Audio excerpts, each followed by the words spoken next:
सर्वांना नमस्कार. मी ॲस्ट्रो तृप्ती. श्रावण महिना आणि नागपंचमीच्या काळात एक विषय चर्चेत येतो, तो म्हणजे कालसर्प दोष आणि राहू केतूची शांती. अनेक जणांचे मला प्रश्न येत आहेत की कालसर्प दोष म्हणजे नेमका काय आणि श्रावणात त्याची शांती का केली जाते. त्र्यंबकेश्वर या ज्योतिर्लिंगाच्या ठिकाणी यासाठी का पूजा केली जाते, म्हणून आज हा विषय अगदी साध्या सोप्या भाषेत आपण समजून घेणार आहोत.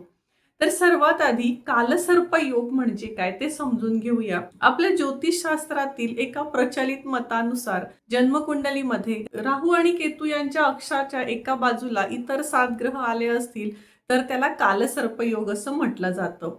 राहू आणि केतू हे छायाग्रह मानले जातात. राहू केतूच्या प्रभावाचा संबंध अचानक बदल, अस्थिरता, संभ्रम, डिटॅचमेंट आणि कर्माशी जोडला जातो. पण एक गोष्ट लक्षात घ्या की कालसर्प योग आहे म्हणजे आयुष्यात सगळ्याच समस्या त्यांच्यामुळे येतात असं नाही. तर आपली संपूर्ण जन्मपत्रिका, ग्रहांची स्थिती, भाव, महादशा, अंतर्दशा, सध्याचं गोचर ग्रहमान हे सगळं पाहणं आवश्यक असतं. आता प्रश्न येतो की श्रावणात कालसर्प दोषाची शांती का केली जाते. तर श्रावण महिना हा भगवान शिवांच्या उपासनेसाठी विशेष मानला जातो. राहू केतूशी संबंधित अडचणी असतील तर भगवान शिवांची उपासना करणं, शिवनामस्मरण करणं, महामृत्युंजय मंत्राचा जप करणं आणि आपल्या परंपरेनुसार नागदेवतेची पूजा करण्याची पद्धत आहे. साक्षात भगवान शिवांच्या गळ्यात नाग विराजमान असल्यामुळे नाग आणि शिवोपासना याचा धार्मिक संबंधही आपल्याला दिसतो.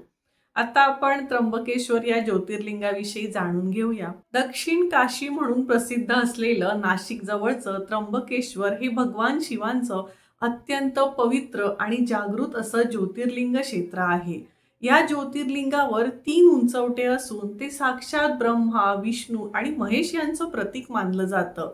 त्यामुळे त्र्यंबकेश्वरला त्रिदेवांचं विशेष स्थान आहे आणि अशा स्थान महात्म्य असलेल्या पवित्र क्षेत्रामध्ये नारायण नागबळी, त्रिपिंडी श्राद्ध, कालसर्पयोगाची शांती यांसारखे धार्मिक विधी करण्याची परंपरा आहे. श्रावण महिना आणि नागपंचमीच्या काळात त्र्यंबकेश्वरला विशेष धार्मिक महत्व प्राप्त होतं, कारण राहू केतू किंवा कालसर्पयोगाच्या संदर्भातही अनेक भाविक हे आपल्या श्रद्धेनुसार शांतिविधी करतात. पण एक लक्षात घ्या, प्रत्येक व्यक्तीने कालसर्प दोषाची पूजा केलीच पाहिजे असं अजिबात नाही.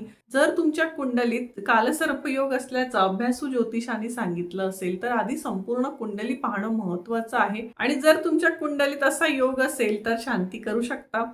आणि जर नाही करणं शक्य असेल तर आपण घरच्या घरी काय करू शकतो हे सुद्धा पाहू. श्रावण महिन्यात आपण रोजच किंवा दर सोमवारी सकाळी लवकर उठायचं, आंघोळ करायची, भगवान शिवांसमोर दिवा लावायचा, शिवपिंडीवर स्वच्छ जलाने जलाभिषेक करू शकतो, बेलपत्र अर्पण करू शकतो. सगळ्यात महत्वाचा नामजप ओम नमः शिवाय या पंचाक्षरी मंत्राचा रोज आपण श्रावण महिन्यात 108 वेळा जप केला तरी सुद्धा चालू शकतो. नागपंचमीच्या दिवशी नागदेवतेचं स्मरण करून नवनाग स्तोत्राचे पठण 11 वेळा नक्की करू शकता. आणि कालसर्प दोषाविषयी सगळ्यात महत्वाची गोष्ट मी आपल्याला पुन्हा पुन्हा सांगते, आपल्या जीवनातील प्रत्येक समस्या या कालसर्प दोषामुळे आहेत असं कधीही समजायचं नाही.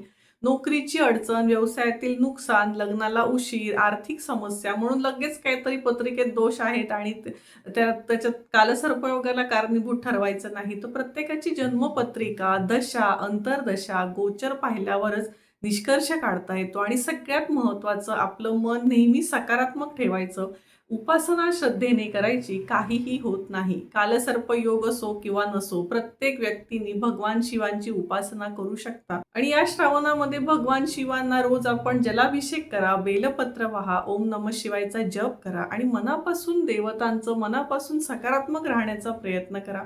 आपणा सर्वांवर भगवान शिवांची कृपादृष्टी राहो हीच त्यांच्या चरणी प्रार्थना आहे. धन्यवाद. जय ज्योतिष.